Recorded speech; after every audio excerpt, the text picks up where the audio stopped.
Hi there, folks, and welcome back to Nippon Trading International's Japan Real Estate Podcast. I'm your host, Ziv Nakajima again, and this podcast is brought to you, among others, by Emil Gorgis of realestate.jp. He's a Tokyo real estate agent who specializes in serving international or mixed nationality families who are looking for the perfect family home. So Emil's an Australian. He's been living here in Japan for over 2 decades now, and for about half of that time he's been buying, selling, and managing real estate properties in Tokyo on behalf of his own family and a great many happy clients. And he also acts as a mortgage broker on behalf of his clients. So he's got dedicated loan officers in many of the Japanese mega banks. And if you're a regular listener of the podcast, you probably already know him from our JREP, the Japan Real Estate Experts Panel sessions, which means that you're already aware of the fact that the man is an absolute fountain of wisdom on all things related to real estate in Japan, and in particular to family homes, the greater Tokyo metropolitan area, and mortgages. And most importantly, he's incredibly generous with his time and advice, which he's more than happy to provide at no cost or commitment to anyone asking. So if you've been thinking about buying your home in Tokyo, but you've been sitting on the fence for a while, or you just want to have a chat in English with a real expert, drop him a line on sales@realestate.jp. Hit him up today and start exploring your options.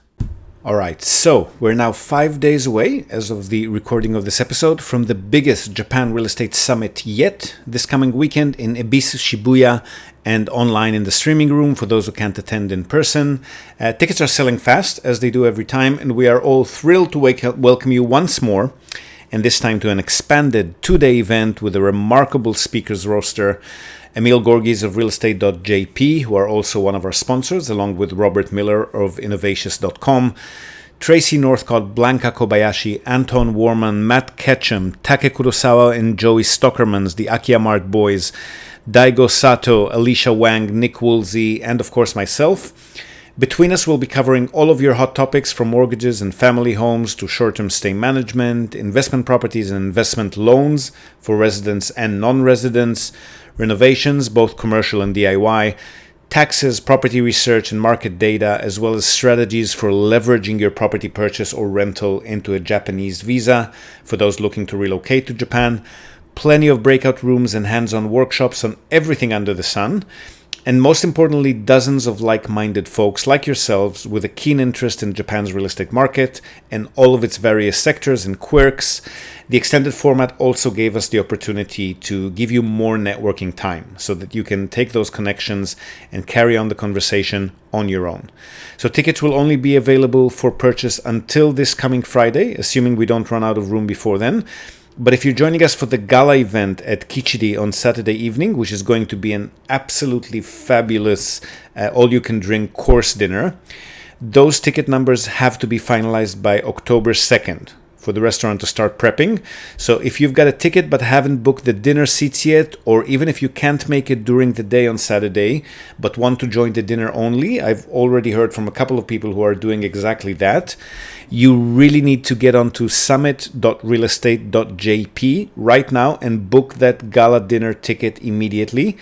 For the event itself as well, if you're waiting for the last minute, please be aware that we will absolutely not be able to sell tickets on the door. We simply don't have the facilities or the manpower to do that. You will have to purchase those tickets online and in advance. So again, summit.realestate.jp. Don't be shy. Pause the podcast right now. Get over there and secure your spot. We can't wait to see you all with us at this 4th iteration of the Japan Real Estate Summit in person or in the streaming room chat. It's just going to be, I'm out of words. It's going to be absolutely fabulous. So, for today's episode, 2 back-to-back audio conversations again, both of them on a similar topic, but with a bit of a twist.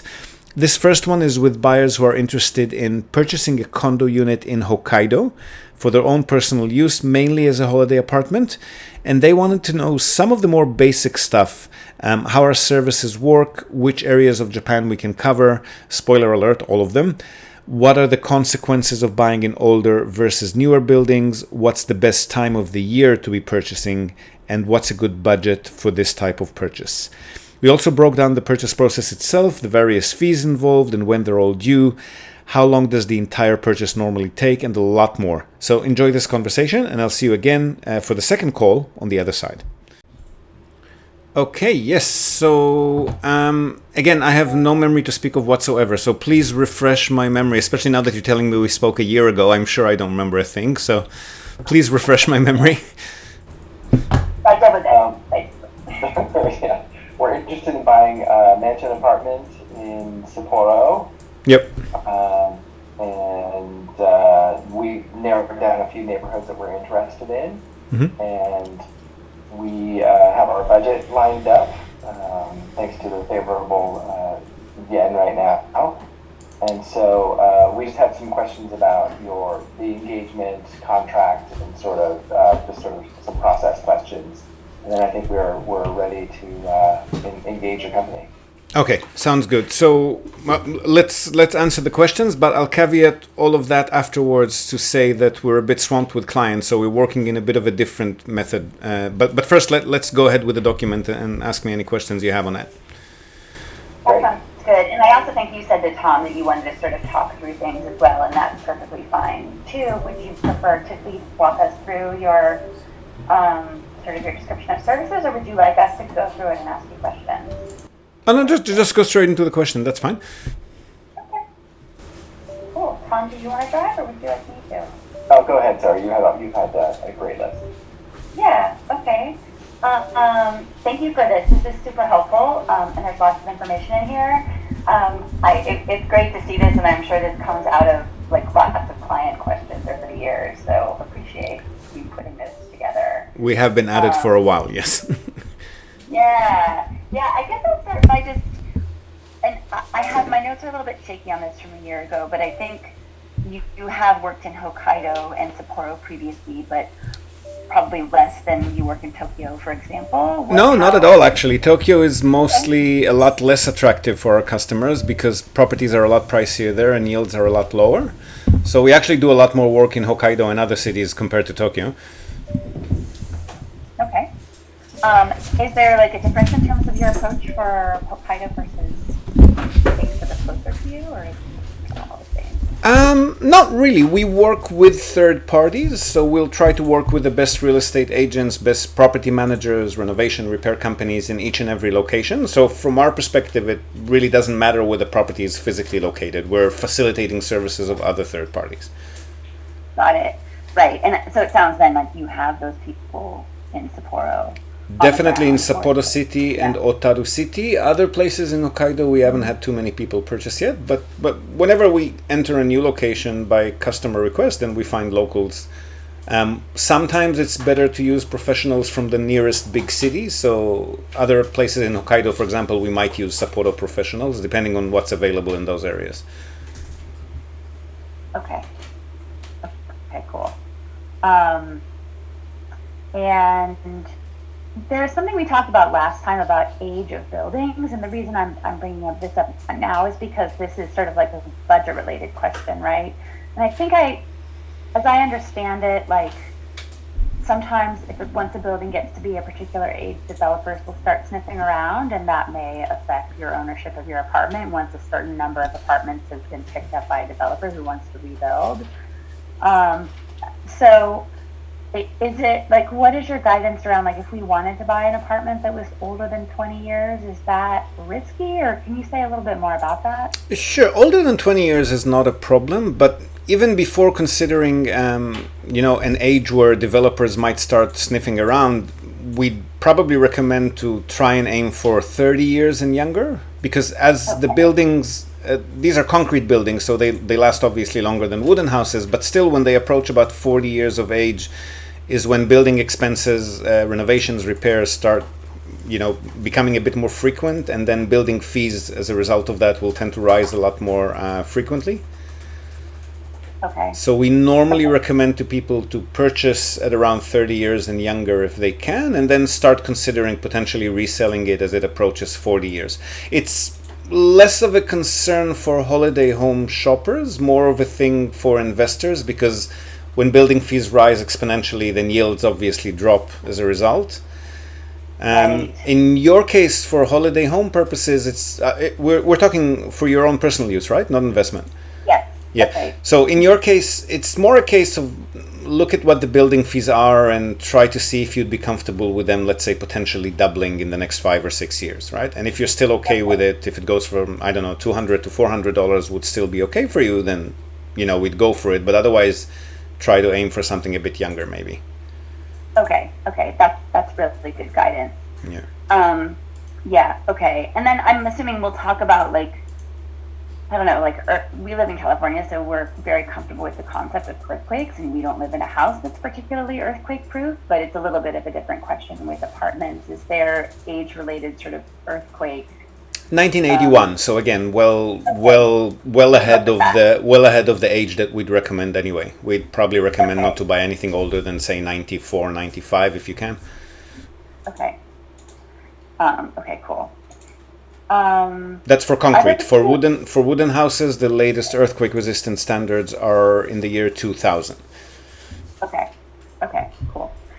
Are there particular times that are better for apartment hunting than other times of the year? We felt like we saw a lot of stuff come on the market because we've just been looking at listings on our own. We felt like we saw a lot of stuff come on the market maybe in July, and we're wondering is there a gooder time to be going?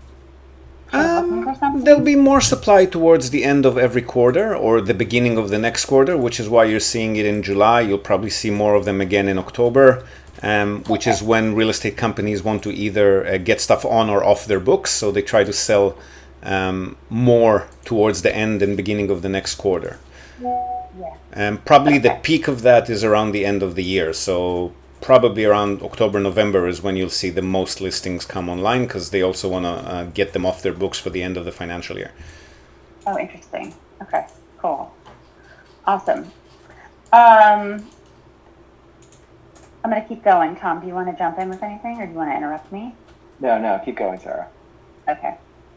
The initial deal analysis I'm looking at your document now, that looks great, and I can see why you would have different sort of analyses for investment properties versus personal. Yeah, with holiday homes, it's not really a deal analysis per se because there's no income involved or yields or anything of that sort. It's more, again, a case of how comfortable you are with what the monthly costs are. Okay. Yeah, gotcha. So then you would just send us a link to listings that are in sort of publicly available. Correct. I mean, you would always be the best filter for that because you can look at a layout and location and a few photos and know if it ticks your boxes or not. So maybe combination of you and us researching at the same time and sending lists. With us, it's always going to be a bit more hit and miss, but we're more than happy to do that as well. Yeah. Okay. That makes sense. Are you comfortable searching on the Japanese websites, by the way? Very. We've been doing a lot of it. I mean, we're, not that fluent in Japanese, working on it every single day, but with Google Translate, it seems very doable to us. Yeah, it's not so Sumo at Homes, homes.co.jp, those big ones, and Nifty. Yeah, Tom, are those all the ones you're hitting? Yeah, I'm very happy with Sumo. Yeah, that works. Yep. Okay. Just make sure, because those are not specifically investment-oriented websites, they're more generic, so it's a bit hard to find whether the property is tenanted or not. You don't want to buy a tenanted property because not renewing a lease for a long-term tenant is a bit of a hassle in Japan, so best avoid those and focus on the vacant ones. The vacant ones will also mostly have been recently renovated, which is also something attractive for holiday home shoppers. Okay. Right. Okay. Okay. And then your fee, I see that it's 5%, which is fine. With the minimum being, for condo units, the minimum is 5% of 5 million yen. So even if you happen to buy something cheaper than that, it's still going to be that 250 plus tax, so 275. I think our budget is around 100,000 US, so I think that's 15. That's probably going to be beyond that then, yeah. And we'd be much more comfortable helping you buy something a bit newer in better shape. So that's good. If we can go beyond the 5 million, we're happy. Yeah. I think we would, small is fine, but a little bit, not fancy, but a little nicer would be good for us. Yeah. So, and we care about location. So. Yeah. Well, 100,000 US is like 16 million or 15 or 16 million, I think, at the moment. Yeah. So that's a great budget, I think. Yeah. Good. That's great. Yeah, that works for us. Okay. And then, thank you. I see that you're doing translations. Can you walk us through just a little bit, like, we want to make sure we have all of our ducks in a row in terms of like having the money, like just the logistics of the transaction so that we're not scrambling. When we get to the point of signing a contract with you, will that like kind of lay out like, what do we need to do to get ourselves ready to purchase when the time comes? Yeah, sure. So the remittances would normally be closer to the date, but if you do want to lock in the rates, because the yen has started creeping upwards recently, so if you do want to lock in the rates, then again, I'll explain how we work at the moment in a minute, but whoever is receiving the funds from you, whether it's us or the real estate agent, can usually hold them for you in advance, even if you don't have a particular property lined up. So you would be able to just lock in the rates and have us hold the funds for you until we actually find the property and proceeding. The actual process would take, normally with condo units, to receive all of the building management information, renovation history, how much they got in reserve funds, all of the things that we want as part of due diligence, we would usually need to first submit an offer, because the listing agent would need to approach the building management company and the seller and sometimes pay a fee to retrieve the latest owner union report. So they're not going to do all of that before they have an offer on the table. And then on the offer, we're going to write pending due diligence of this A, B, C, D, F, and then they will start providing that information and we'll decide if we're proceeding or not. So the offer is not legally binding. But Japan being Japan, everything here is done with, what's expected and norms and manners and so forth. So if we submit an offer and then pull it back, regardless of due diligence, just because you had a change of heart, then that agent will probably not work with us or any foreigners again. So we ask that barring due diligence, we only make the offers one at a time and on properties that you're actually happy to proceed with otherwise. And that makes sense. Yeah, and then once the offer has been accepted, we'll start receiving, or renegotiated, whatever the case may be, we'll start receiving information for review, and then contract draft and appendixes. So normally about a month from the moment the offer has been accepted is when we'll sign the contract and pay the 10% deposit. Okay. And once that's done, the property lawyer will prepare the documents that you'll need to execute for the ownership transfer and send them to you, and then you'll have to get them signed and witnessed and posted the hard copies back to us. So usually, just because you're overseas, about a month from contract is when settlement will take place. Now, if you've attended any of our recent JREP Summit events in Tokyo or online, you've probably heard our sponsor, Robert Miller from Innovatious.com. He's been in web solutions here in Japan for the past 25 years, and he's also an active investor in Japanese real estate property, as well as global online property, which is his specialty and what his company Innovatious is all about. They offer a full suite of website services for entrepreneurs and small business owners, including all aspects of web design and management, backup and updates, content formatting and editing, proactive maintenance and error fixing, you name it, with a strong focus on SEO excellence, which is what gets you those hardcore top-of-the-list search engine rankings. But there is a difference. Innovatious works off a simple, all-inclusive monthly subscription model, as opposed to the typical outdated and confusing project model. So you never have to wonder how much any request for any work to be done on your website might cost. It's always $497 per month. And if that's not enough, if you've mentioned you've heard of their services on the Japan Real Estate Podcast, you'll also get 10% off this monthly price for life.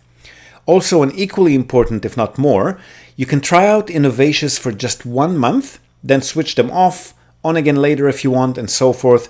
There are no minimum subscription terms.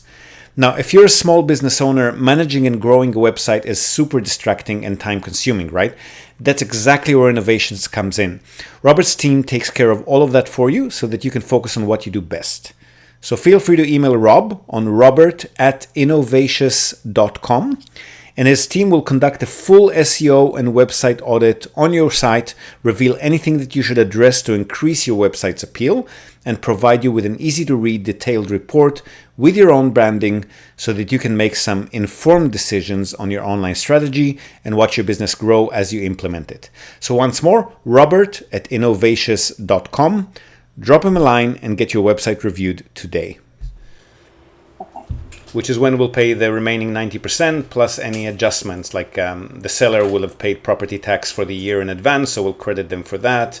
They might have paid building fees in advance, so we'll credit them. So all of that plus the 90% remaining and the realtor fee and the any fee adjustments that we need to make, that's all done on settlement. Okay. Okay, that makes sense. Let's see. Oh, and legal and registration costs. Sorry, that's due as settlement as well. Yeah, and I saw somewhere that you mentioned, extra cost for,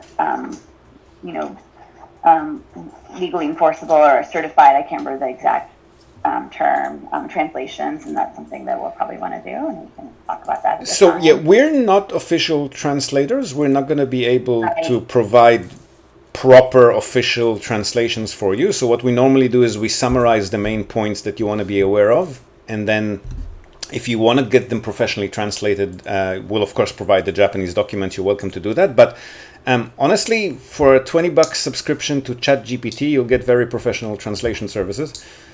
Good to know. Yeah, awesome.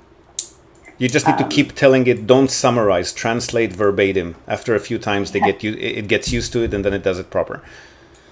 I've been using ChatGPT more and more just for everything Japanese related. Exactly. And right?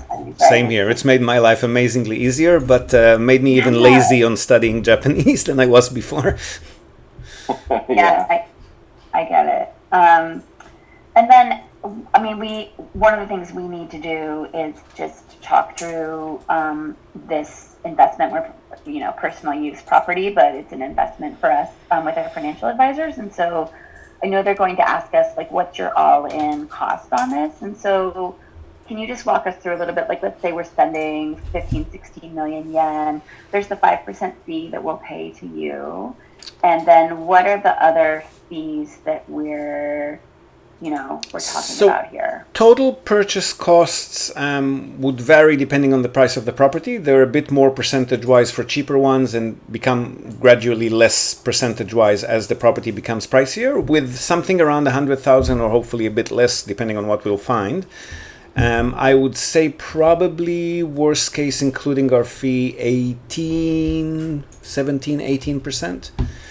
So the realtor fee is 3% plus 60,000 yen plus tax. And they've also got a minimum fee, but that's probably going to be over that in any case. So let's assume something like 4.5, including the small adjustment there. Call it 4 to 5. Legal and registration fees vary on the official evaluation, which is always going to be different to market price. But normally you can expect them to be somewhere between 2 to 6%. Okay. There's a purchase tax statement that comes somewhere between 6 to 24 months, depending on the date of settlement, after settlement, which is, again, varies on official eval, but somewhere between 1.5 to 2.5%. Okay. And our fee, which at this budget is 5% plus tax, so 5.5. So worst case scenario, again, we assume 18-ish, hopefully closer to 15, 16. Okay, cool. I think that's what we had in our head, but since it's been a year, we couldn't remember, where that came from. I wouldn't, you mentioned investment. I wouldn't consider it an investment in any sense of the word, though, because even if you manage to rent it out, short, medium term, it's basically just going to cover costs and maybe a bit of pocket money. And it's not like it's very likely to gain in value, Japan being, it's great if it happens, but I wouldn't assume that would happen. Thank you. Yeah, I used the wrong word. I think our investment advisors just look at, the various things that we own that have value and advise. Well, it'll save you on accommodation fees from that aspect for sure. Well, absolutely, right? I know. And then I guess my final question, and then I can turn it over to you, is, and this is, full disclosure, I'm a lawyer, which is why I'm asking this. Please. When we enter into a contract with you, what is the governing law? You know the governing law? Japan governing law. Okay. We're a Japanese company, so it has to be under Japan's law. I figured, but I thought I would ask. Okay. Yeah. Great. I think those are my high-level questions at this point. Tom, did I miss anything, or did you want to ask anything? No, I don't think I have any questions, actually. Oh, we'll have a lot more toing and froing when we're looking at actual individual properties, because then we'll jump in with feedback to say what we like or don't like about them. So that's usually when the conversations will become a bit more involved. So I'll just I'll caveat everything that you read in the explanation of services document, just to mention that we're currently really, really swamped with clients. So we can't onboard anyone for full purchase facilitation until the end of this year or early next year. What full purchase facilitation, meaning the fixed price 5%, and we do everything on your behalf. You just need to make bottom line decisions, and you just need to talk to us. So that we're not going to be able to do for the next few months. What I have been doing in the few months since we have started becoming a bit too swamped is I've been putting people in touch with a foreigner-friendly agent who can handle the logistics of the purchase in English remotely on your behalf. So same as we would have done on a practical level. But they're realtors, so they're not gonna have any strategic, like what we just talked about, what age is better to buy, what properties to look out for, what things you need to, make sure to prioritize one over another. They don't do that. So we point them at properties, or they help us research properties, and they help facilitate the purchase. That's what they're there to do.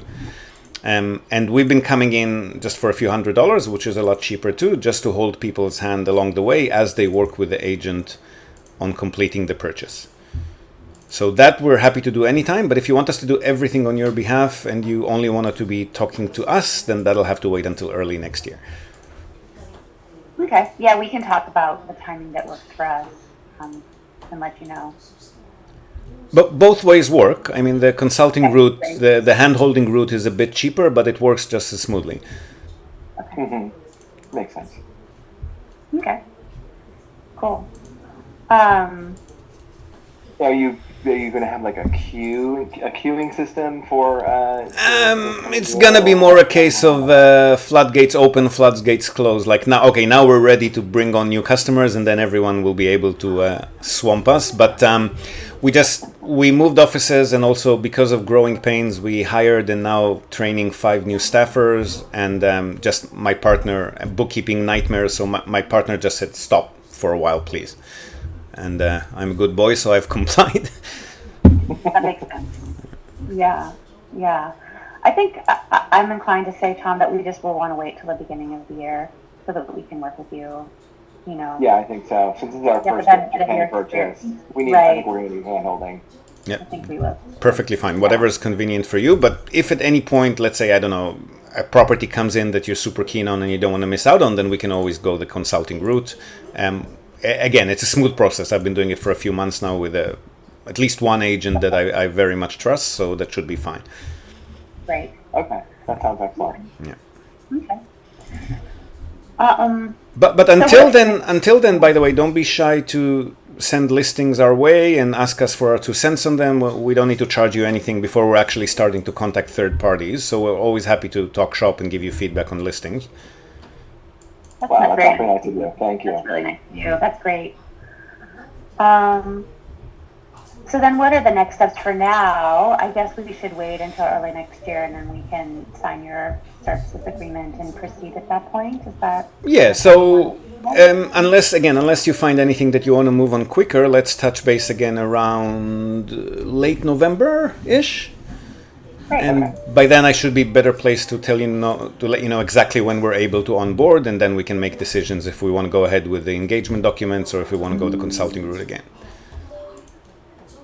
That sounds excellent. All right.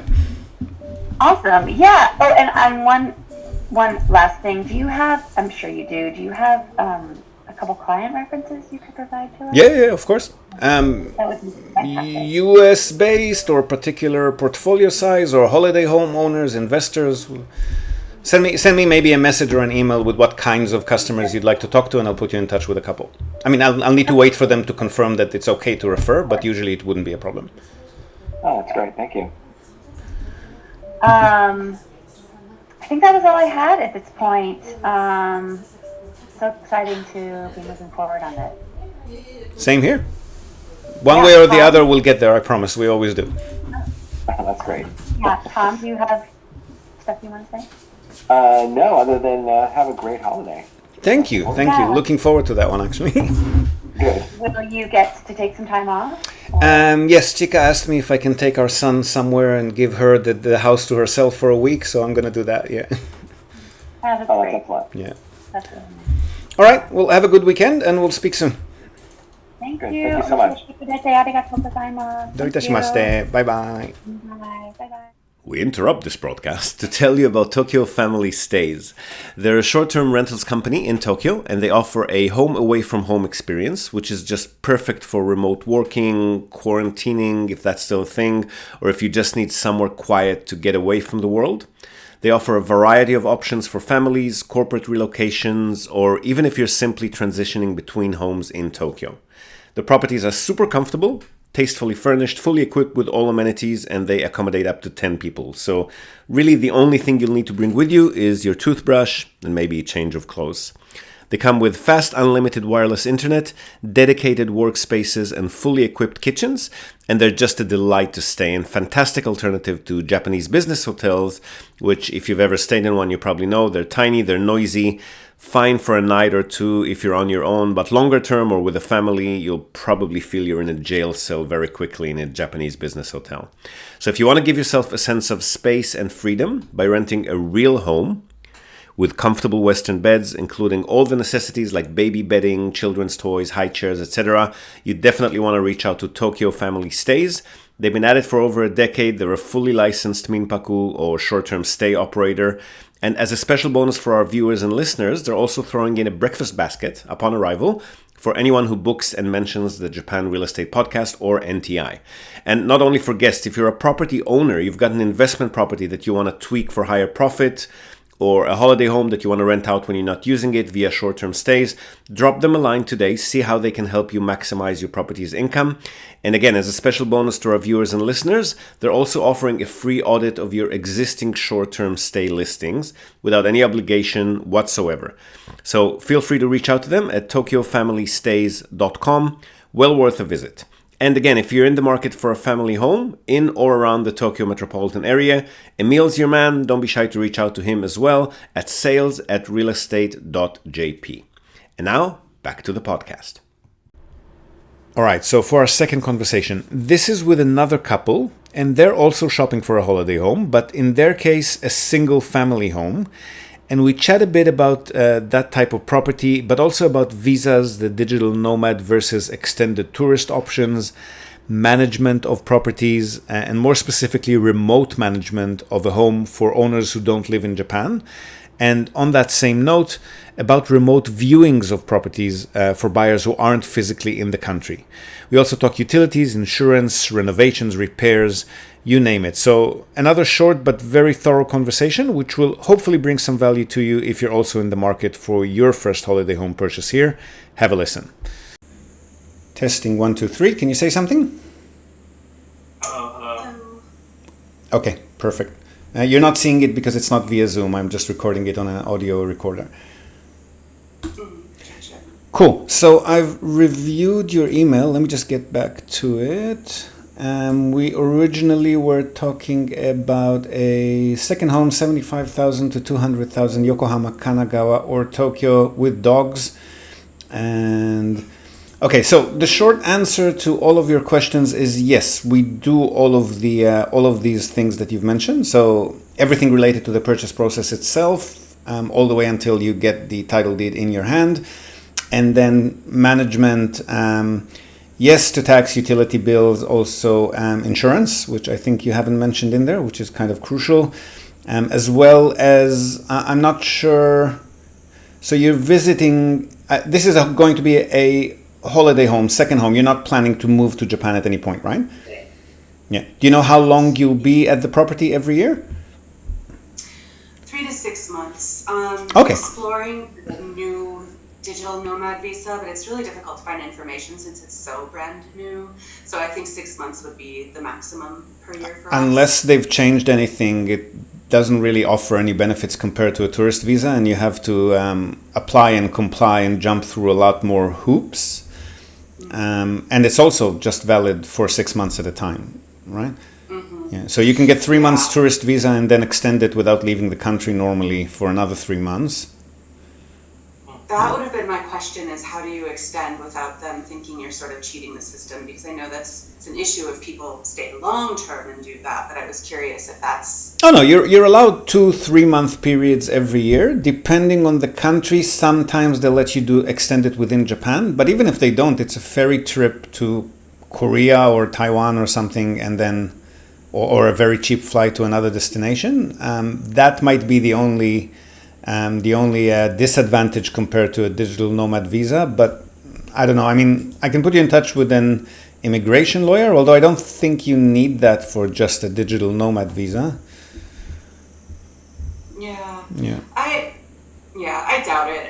I'm still kind of weighing it out, just because of that concern with the hopping in and out every 3 months issue. But between getting the COE and the visa right, and then that tight window of time between getting those approved, and actually, it might be more trouble than it's worth. So yeah, I only know a handful of people who actually went for that, and it's not like anybody's going to come in the house and check if you're actually working on your PCs or anything. So I wouldn't really be concerned about that. But that, yeah, totally perfect. Okay, so based on that, you would probably need, at least for the time when you're not here, cleaning and airing services as well, which we can also arrange for you.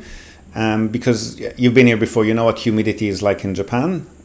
If somebody doesn't open the doors and windows and do some light vacuuming once a month, the mold can really eat up your interior very quickly. So that's probably another service you'll need. And then depending on the house, you might need yard or garden maintenance. So we can put all of that in place, as well as other more non-routine stuff. Like if you have a septic tank, there'll be septic tank maintenance. If you happen to find a house, it's rare, but if you happen to find a secondhand home with solar panels, you'll need a contract for that. So yes, everything we can do that. Those are all the routine services, and then which come with a fixed price. And then the non-routine services we just charge by the hour. So if you need repairs, renovation, deliveries. I've also got another company that provides other non-property related services. So furniture, shopping, delivery, assembly, registering a car, that kind of thing. So we do offer a one-stop shop, either with NTI or with my second company, or both. The prices I'll send your way a bit later, but they're fixed price for most of the services, but they're all based on the number of hours that we know that it takes us. And the average, the price per hour is 4,000 yen plus tax, so 4,400 yen. okay. Yeah. Okay. So that's the short answer to your questions there. Okay. Yeah. No, that's very good to know, because that was another sort of sub question that popped in my mind recently, was the whole issue of being there for deliveries and for furniture, versus showing up after international flight with our dogs, going, okay, we have no bed, we have no anything. So we can, we'll discuss the purchase process in a minute, but during the purchase process and also afterwards, for setup of connections and utilities and deliveries, whatever, there will often be a case where somebody has to be physically present at the property. So depending on where you'll end up buying, we'll either go ourselves, or if it's closer and cheaper to send somebody in from Osaka or Tokyo, then we'll do that. But if you end up getting a place in, for example, Hokkaido or Okinawa, then those are the 3 cities. So one on the east, one on the west, one in the center of Japan kind of thing. Those are the 3 cities where we can send people from. So we're never going to have staffers that we can easily tap into in Hokkaido or Okinawa. So that would be a bit of an expensive trip, but still cheaper than international, I guess, right? Yeah. And we're definitely not looking at Hokkaido, Okinawa, definitely staying on the main. Just as examples, a lot of people buy in Niigata, Nagano, so same kind of story. If it's those locations, somebody will come in from either Tokyo or Osaka. Okay. Yeah. What else can I answer for you?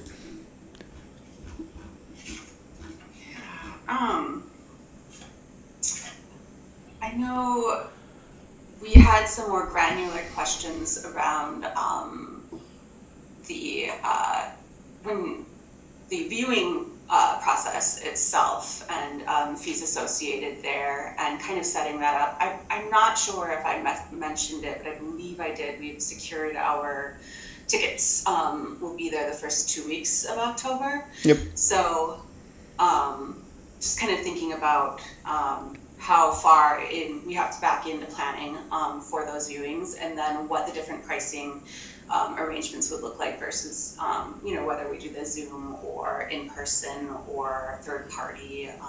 Yep, gotcha. So I'll first explain how we normally work, and then I'll caveat all of that to say how we're working at the moment, because we're a bit swamped with clients and new staffers and training and so forth. So generally the way we would normally be working is you pay us a fixed price for the purchase. Our minimum, regardless of how much the property costs, is 5% of 10 million yen for houses. It's cheaper for condo units, but you're looking at a house. So 5% of 10 million yen, which is 500,000 yen plus tax, so 550. In your case, you also have the 10% discount, I think. You were introduced to us by I see intro on your original one. How did you actually find us?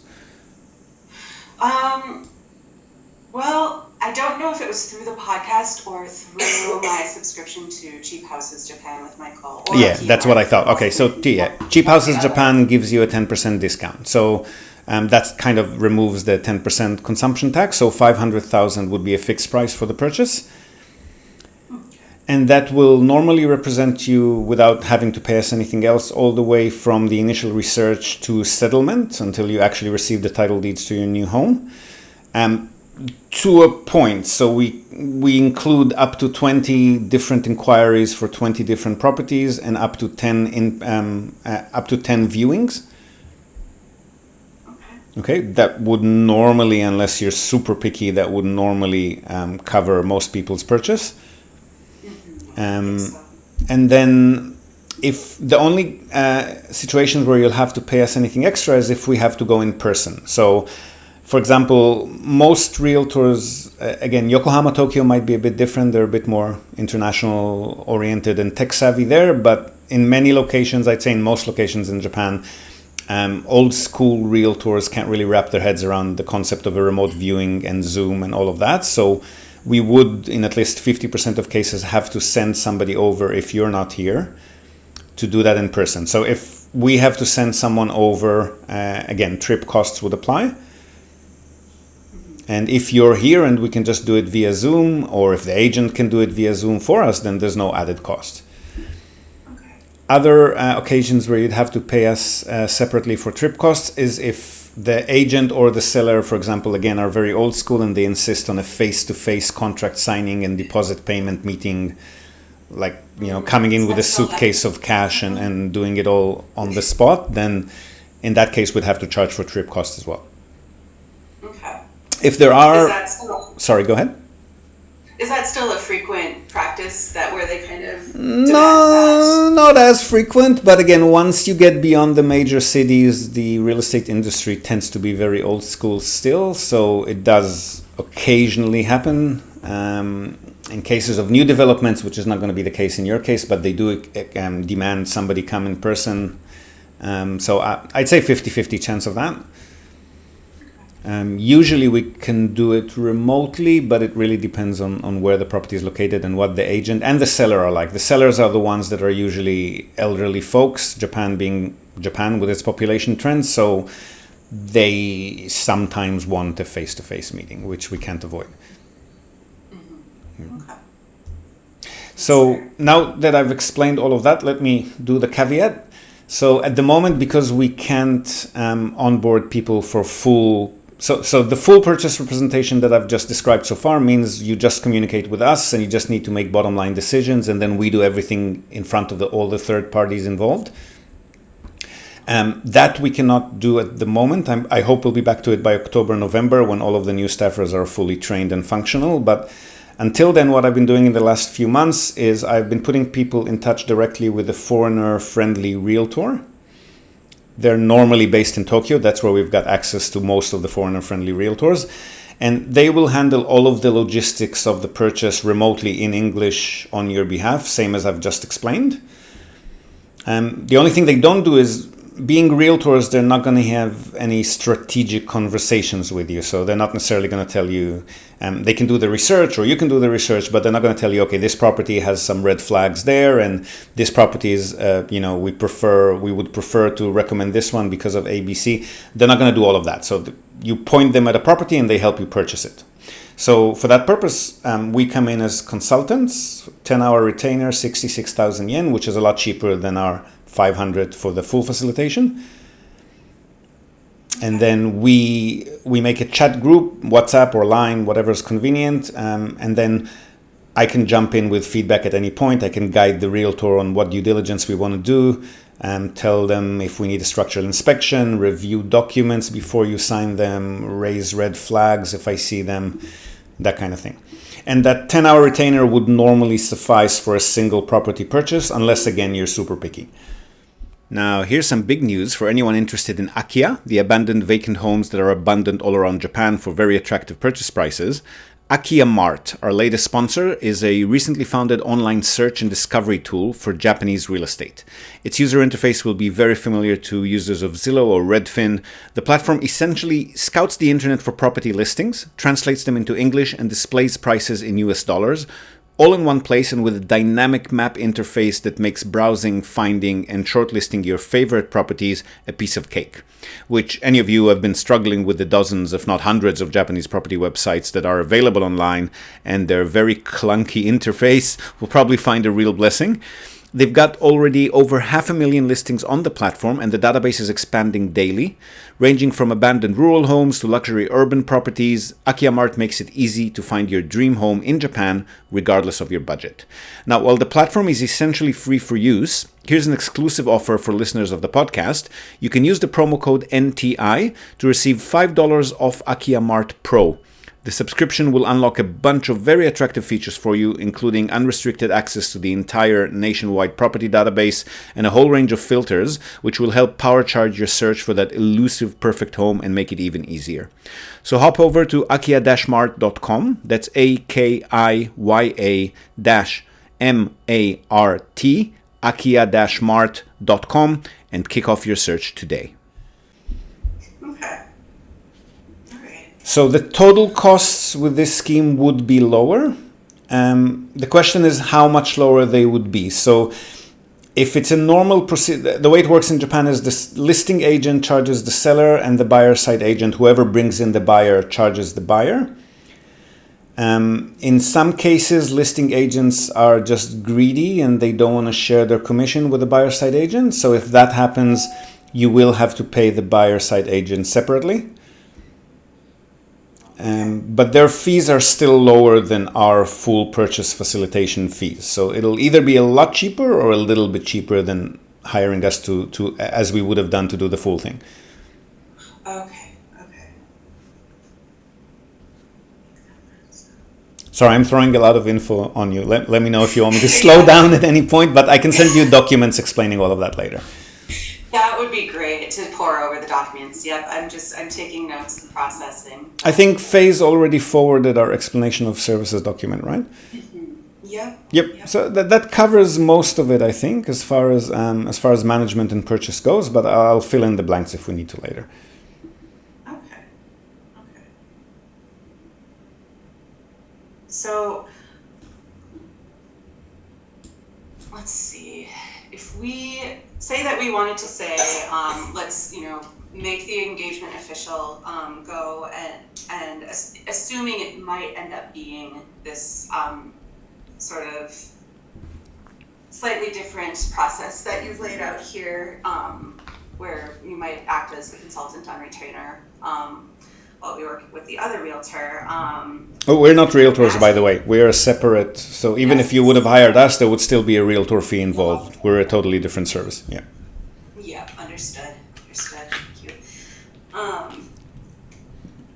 When should I would imagine we would need to get started pretty quick as far as if we're looking at first week of October already. Well, I mean, a lot of the properties wouldn't be on the market much longer than a month, so probably beginning of September would be the best time to hit, but definitely the research and shortlisting we can start, I guess, in August. But again, properties that we research and review in August might not be there at the start of October. So maybe towards the end of August, beginning of September would be the best time to actually start making inquiries. Okay, that helps. Yeah, it's interesting because I've been bookmarking listings for months now, and some of them are still open, and even my dream listings, which is a bit surprising to me. And I don't know if that's something where I can share that list with you and get some feelers as to why. Yeah, for sure. But both we and the buyer side realtor really don't mind which properties you're looking into or where they came from. If something's on the market for a long time and it's priced reasonably, there is probably something that we'll find out during due diligence.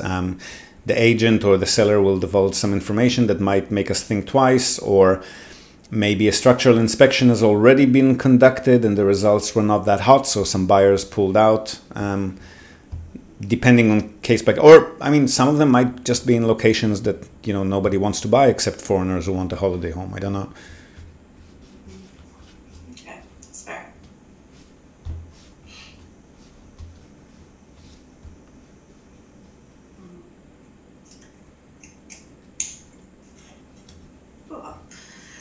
Okay, I'm trying to think of what other pressing questions I have for you at the moment. You'll have a lot more once we actually start reviewing individual properties, usually. I think so. Yeah, I think so.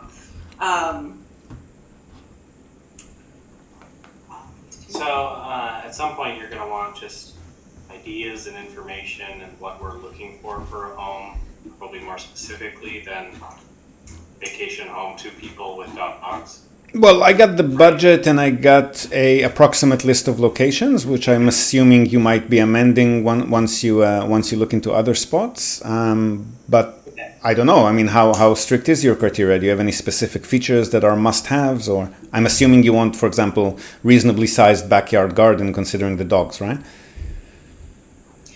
Well, it doesn't have to be actually extremely large. I think a little bit of green space would be nice, but actually we don't want to have, I think, too much yard maintenance. Yep, that can get pretty expensive, actually. Yeah. I can imagine. I think kind of doing more like the walk with the poo bag and take the dogs on walks kind of thing, because they're small dogs. Yep. I think we're very flexible, but it's things like trying to keep it within that window of some amount of earthquake standards, within the past couple of decades. That will mean that you're going to be towards the top end of your budget. Yeah, because the latest earthquake resistance standards for wooden structures, as opposed to concrete buildings, is the year 2000. Right. So and then, I mean, it's not as crucial as for concrete buildings, but they have added like a certain minimum standard for the concrete foundation that has to be there and some of the supporting walls. So prior to that, doesn't really make much of a difference. So if we're aiming for something that's under 30 years, meaning 2000 and younger, that would probably, depending on location, but probably be, I doubt 75,000, maybe closer to 120 as a starting point. Okay. And it's sort of about just balancing out, if one criteria really outweighs a bunch of the rest, I think we can again be pretty flexible. If you are flexible, then I would definitely advise that the one thing you want to be compromising the least on is the age of the structure, because they're not really built to last in Japan. Non-durable materials, unless they were built in the last 10, 15 years, or pre-World War II, like those big kominkas in the countryside with the huge wooden pillars, they're built to last. But they also require specialized artisans to work on those special features. So any kind of repair and maintenance can cost up to 4 or 5 times as much as a modern home. So because you're probably going to be purchasing in the range where they are more flimsy and non-durable, anything beyond 30, 35 years will start with annual expenses of an average, let's say $2,000-3,000 a year. And once we get beyond 40, 45 years of age, it's more like $3,000-4,000 a year, which is a statistical average. I mean, you'll have 5-6 years where everything's cool, and then the roof goes for like 20,000-30,000. So on average, somewhere between 2,000 to 4,000, and it gets higher as the property gets older. Okay. Yeah. Also, the structural inspection, which we would advise to do on anything that's younger than 30 years, would have a far higher likelihood of discovering major issues with older properties as opposed to younger ones. So if you end up paying, $1,000 or whatever the case may be for a structural inspection, you probably want to do that on a maximum of 2-3 properties, not 20 of them, right? Yeah. Because that's like half the price of the property again. Yeah. Those are definitely good points. And I'm sure we'll dig more into all the details of the criteria later, like when we kind of kick off and make this official. But I can definitely provide a list of those. I mean, well, we still get a bit of time. I mean, actual relevant listings for you to view, again, probably no point in looking at those before the beginning of September, unless it's something that, like you said, happens to be on the market for a long, long time. So you don't even have to pay us for like just, emails and feedback and stuff. So we can start with some samples that you've looked at, and I'll give you my feedback on those. And then based on that, you can probably refine your search criteria. So by the time we get to the beginning of September, we'll know exactly what we're looking for by then. That makes good sense to me. That will kind of help me nix these if they appear more attractive than they actually and are. Also, just to clarify, we're happy to consult you along the process, but I'm also perfectly happy to just put you in touch directly with a foreigner-friendly agent and leave you to it. You don't have to hire us just for the introduction. We're happy to introduce regardless. Okay. Definitely consider that.